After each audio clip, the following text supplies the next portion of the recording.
I'm all for us doing our individual part. But $505 million to Belize, Costa Rica, El Salvador, Guatemala, Honduras, Nicaragua, and Panama? I don't think so. And you know who else doesn't think so? The President of the United States. Let's go to cut 9. It really is a disgrace. For example, among the more than 5,000 pages in this bill, which nobody in Congress has read because of its length and complexity, it's called the COVID Relief Bill, but it has almost nothing to do with COVID. This bill contains $85.5 million for assistance to Cambodia, $134 million to Burma, $1.3 billion for Egypt and the Egyptian military, which will go out and buy almost exclusively Russian military equipment, $25 million for democracy and gender programs in Pakistan, $505 million to Belize, Costa Rica, El Salvador, Guatemala, Honduras, Nicaragua, and Panama, $40 million for the Kennedy Center in Washington, D.C., which is not even open for business, $1 billion for the Smithsonian, and an additional $154 million for the National Gallery of Art. Does that make you sick or what?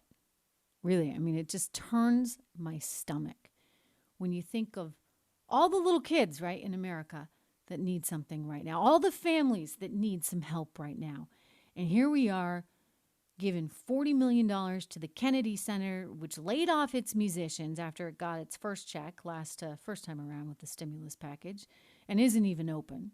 We're giving money out to create new museums. You know, look, I'm not against the arts. I'm all for it, actually. I went to a conservatory of music and studied classical music and opera, and I love it. But you know what? Let's let individuals support that. Let's not put that on the taxpayer's dime. $134 million to Burma, $1.3 to Egypt. Give me a break, okay? The American people are not stupid.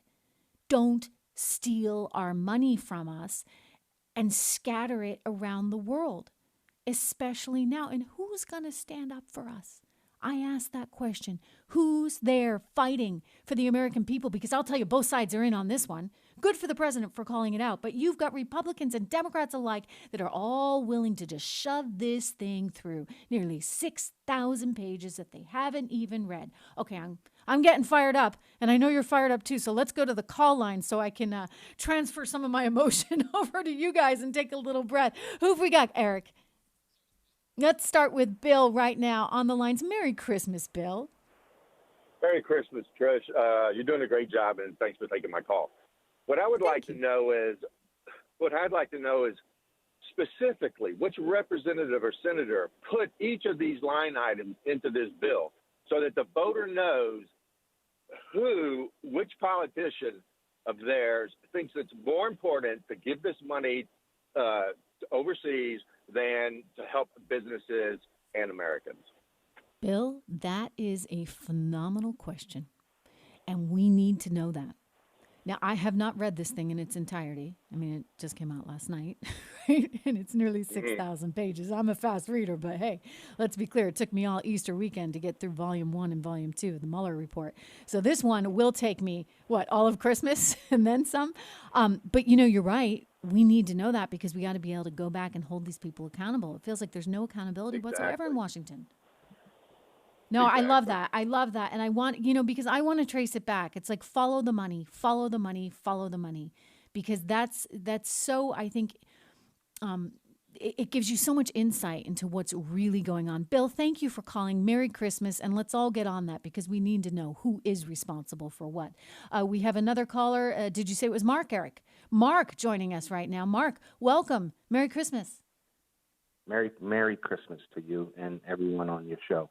I am here in Connecticut, and I'm disgusted. Chris Murphy is back here patting himself on the back over this COVID bill that is really more foreign aid. And the Kennedy Center on the first round of this COVID relief received $25 million, while you and I received $1,200. And I don't know if you actually received it, but I mean the average citizens. Mm-hmm. We received $1,200. The Kennedy Center gets $25 million. This round, they get another, I don't know how many million. I think it was 40 million, and you and I receive $600. It's So in other words, I get it. So like it keeps going up for the big mm-hmm. giant bureaucracies while it keeps going down for the American people, right? And yes, and your previous caller hit it right on the nose. I would like to know which representatives advocated for how much money to each of these foreign countries, because I remember Chris Murphy from Connecticut running over to Ukraine, encouraging them to undermine the president when he was trying to stamp out President Trump when he was trying to stamp out get the details of the Biden corrupt crime family. And Yeah. I'm wondering why would he do that? And he also did it with Iran. So your bill is right on the money. I'm with him. Second that. Well, I'll tell you, there's some smart callers. The Kennedy Center, though, this one gets me because remember last time they got all that money, and then what did they do? They turned around and they said that they were firing or furloughing their orchestra members. Well, that created a little bit of a ruckus because people were like, wait, what the heck? We just gave you millions and millions. I think it was $25 million in funding with that $2.2 trillion coronavirus stimulus package. And so then they came out and they said, okay, well, they were going to reach some kind of deal and they were going to negotiate lower wages, et cetera, with their unions and their orchestra. But I mean, it's just disgusting. It really is. And it's a total disgrace. The president is right to call it out. And we need to know who's in there shoving this, that, and the other into these stimulus bills.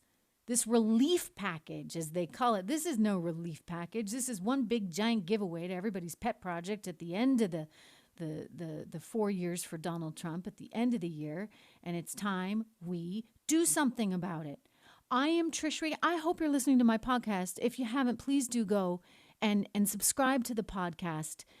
Trish Intel, the Trish Intel Show on Apple iTunes, on Spotify, on Pandora, on Amazon, anywhere you get your podcast. And of course, trishintel.com, my website where we're covering real news because somebody's got to, right? Mike Gallagher. This is the show. Trish Regan in for Mike Gallagher. It's so good to be with you. Don't go anywhere. We've got much, much more coming up. And thank you. Thank you for what you're doing for Angel Tree. MikeOnline.com.